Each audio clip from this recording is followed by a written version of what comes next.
রূপালী পর্দার প্রেম থেকেই হৃদয়ের পর্দায়ও জ্বলে উঠেছিল ভালোবাসার আলো। একসঙ্গে কাটানো সময়, নীরব বোঝাপড়া আর চোখে চোখে অপ্রকাশিত ইঙ্গিতে যেন গল্পটা হয়েছে আরো গভীর।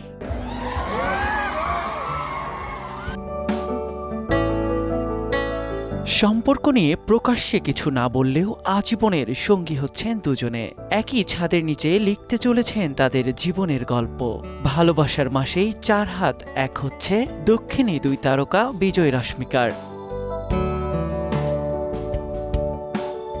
উদয়পুরে বিয়ের আনুষ্ঠানিকতা সেরে হায়দরাবাদে সবিজের বন্ধুদের জন্য আলাদা সংবর্ধনার আয়োজনের পরিকল্পনা করেছেন বিজয় রাশমিকা।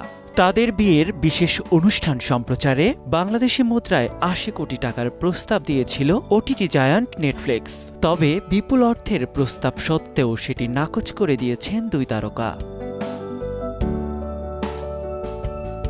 সাম্প্রতিক সময়ে বিয়ে সংক্রান্ত ওটিটি প্রস্তাবগুলোর মধ্যে এটি ছিল অন্যতম। তবে নয়নতারা ও ভিঘ্নেশ শিবনের বিয়ের সময় যে ধরনের আইনি ও বাণিজ্যিক জটিলতা তৈরি হয়েছিল তা মাথায় রেখেই সতর্ক এই জুটি। বিয়ের আয়োজনকে বাণিজ্যিক রূপ না দিয়ে ব্যক্তিগত ও ঘনিষ্ঠ পরিসরে রাখতে চান বিজয় রাশমিকা। নিয়াজ শুভ, সময় সংবাদ।